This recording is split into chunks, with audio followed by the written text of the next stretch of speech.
नमस्कार दोस्तों, आज मैं बात करूंगा कि कैसे आप टिफ़िन सेंटर का बिज़नेस शुरू कर सकते हो। दोस्तों, इस बिज़नेस को शुरू करने से पहले आपको इस बिज़नेस की पूरी जानकारी ले लेनी चाहिए और ऐसी जगहों पर जाना चाहिए जहां पर टिफ़िन सेंटर चल रहे हो। जैसे कि कहीं पे सिटी में जो स्टूडेंट टिफ़िन लगवाते हैं या फिर उनके घर बुलवाते हैं, ऐसे व्यक्ति से मिलना चाहिए और उससे कस्टमर बनकर उससे जाकर मिलना चाहिए और पूछना चाहिए कि मुझे टिफ़िन लगवाना है, वो क्या रेट बताता है और क्या रेट में आपको देता है। अगर 1 हफ्ते तक आपने जान लिया कि वो टिफ़िन सेंटर वाला आपको क्या-क्या आइटम देता है, संडे को स्पेशल थाली देता है, इसके अलावा जो बाकी दिन रहते हैं 6 दिन, उसमें वो क्या-क्या आपको आइटम देता है। जनरली दाल-चावल हमेशा फ़िक्स रहते हैं जो आपको देने चाहिए। इसके अलावा मैं इस वीडियो में पूरी जानकारी आपको दूँगा कि टिफ़िन सेंटर शुरू करने से पहले इन्वेस्टमेंट कितना होगा, प्रॉफ़िट कितना होगा और आपको किन-किन चीज़ों की आवश्यकता होगी और आपको किन-किन लाइसेंस की ज़रूरत पड़ेगी। ठीक है, तो चलिए दोस्तों अपन शुरू करते हैं।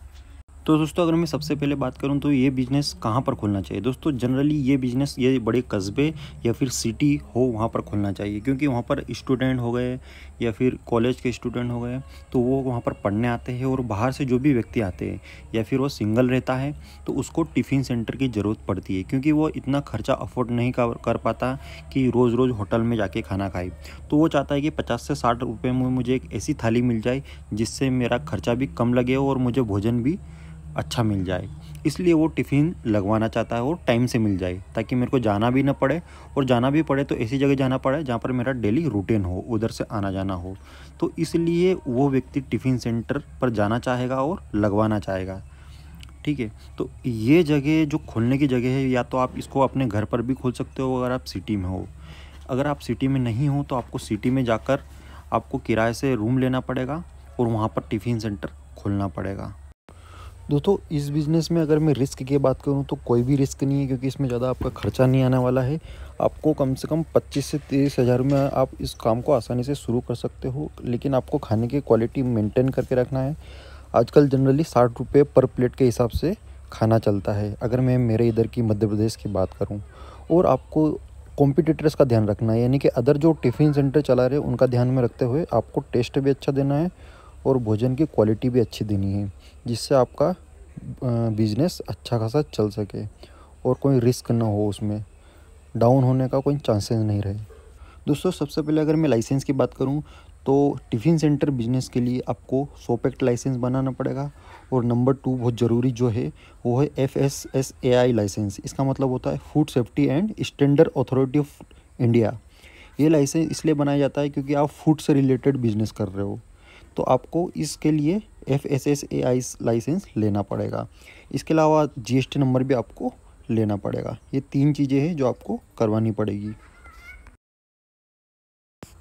दोस्तों, अगर मैं इन्वेस्टमेंट की बात करूं तो फर्स्ट ऑफ ऑल आपको लाइसेंस बनवाना पड़ेगा, उसमें थोड़ा बहुत खर्चा आ जाएगा और इसके अलावा आपको लंच बॉक्स लाने पड़ेंगे, ताकि आप कस्टमर को लंच का बॉक्स बनाकर उसको प्रोवाइड कर सको।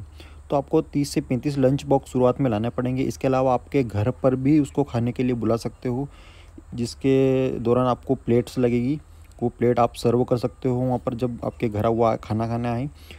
और लंच बॉक्स के अलावा मैं अगर बात करूँ तो तेल, आटा, दाल, चावल, घी और रसोई गैस का पूरा सामान लगेगा।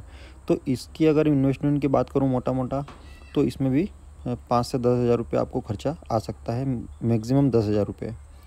और अगर टोटल खर्चे की बात करूं दोस्तों तो 30 हज़ार रुपये आप इस बिज़नेस को शुरू आसानी से कर सकते हो और आपका बिज़नेस चल सकता है। लेकिन आपको खाने की जो क्वालिटी है उसको मेंटेन करके चलना है और क्वालिटी और क्वांटिटी दोनों को मेंटेन करके चलना है, ताकि कस्टमर आपका बना रहे और वो जो फीडबैक दे दूसरों दोस्तों को और उसके रिलेटिव्स को, ताकि वो भी आपके यहाँ पर खाने को आए।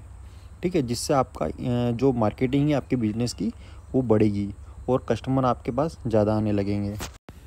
दोस्तों, अगर मैं प्रॉफिट की बात करूं तो इस बिज़नेस में पर प्लेट आपको कम से कम 20 रुपये बच सकते हैं। अगर आपने 60 रुपये की एक प्लेट रखी तो निश्चित तौर पे आप 20 रुपये आसानी से कमा सकते हो। दोस्तों, आपको क्या है, कस्टमर को उसके घर जाकर भी टिफ़िन देना पड़ेगा या फिर उसके दुकान पे देना पड़ेगा, जहाँ पर भी वो वर्किंग कर रहा है हो सकता है आपको वहाँ पर जाके देना पड़े। तो ऐसे कई जगहों पर आप टिफ़िन बंधवा सकते हैं कस्टमर, तो आपको वहाँ पर जाकर देना पड़ेगा, या फिर कस्टमर आपके खुद के घर आप आकर ले जाएँ या फिर खाकर चले जाए। तो इस बात को आपको ध्यान में रखना है। तो अगर आपको 20 रुपये पर प्लेट भी बचे तो निश्चित तौर पे सुबह शाम दोनों टाइम कस्टमर आपके यहाँ पर खाना को आएगा, और संडे स्पेशल थाली रखोगे तो एक टाइम का आप रख सकते हो। तो दोस्तों इस तरह अगर प्रॉफिट देखा जाए तो अगर जितने कस्टमर आपके बढ़ेंगे उतना ज़्यादा आपको प्रॉफिट रहेगा। तो इस बिज़नेस में मोटा-मोटा देखा जाए तो 25 से 30 हज़ार रुपये तो आप आराम से पर मंथ कमा सकते हो, अगर अच्छे से आप काम करके रखो और आपका काम धीरे-धीरे लोगों को अच्छा लगेगा, आपका भोजन टेस्टी रहेगा, क्वालिटी, क्वांटिटी दोनों आप मेंटेन करके चलोगे तो निश्चित तौर पर आपका जो बिज़नेस है वो ग्रोथ करेगा और आपको काम करने में मज़ा आएगा। दोस्तों अंत में मैं बात करूँगा कि टिफ़िन सेंटर बिज़नेस को आप ग्रोथ कैसे कर सकते हो। तो दोस्तों आपका फ़र्स्ट ऑफ़ ऑल तो आपका जो खाने की क्वालिटी है वो अच्छी रही तो लोग जो कस्टमर रहेगा वो दूसरों को फीडबैक अच्छा देगा, तो 2 लोगों को और लाएगा। इसके अलावा आपको क्वालिटी तो मेंटेन रखना ही है, और बाकी भी जो स्कूल और कॉलेज के स्टूडेंट हैं उनसे जाके मिलना है, पैम्पलेट छपवा के कहीं पे लगा देना है ताकि लोग देख के आपको कॉल कर सके, और फेसबुक, इंस्टाग्राम, व्हाट्सएप के माध्यम से भी लोगों को जानकारी देना है, और जो भी आपके यहाँ पर खाने को आए उनको बताना है कि जो भी आपके परिचित है उनको भी मेरे टिफ़िन सेंटर के बारे में बताओ। तो निश्चित तौर पर आपका जो बिज़नेस है वो ग्रोथ करेगा और आप अच्छा खासा प्रॉफिट मार्जिन कमा कर संतुष्ट रहेंगे। ठीक है, तो इस तरह आप अपने बिज़नेस को भी ग्रो कर सकते हो। तो उम्मीद करता हूँ दोस्तों कि आपको मेरा ये वीडियो टिफ़िन सेंटर बिज़नेस से रिलेटेड अच्छा लगा होगा। वीडियो अच्छा लगे तो वीडियो को लाइक, चैनल को सब्सक्राइब ज़रूर करना। आपका बहुत बहुत धन्यवाद।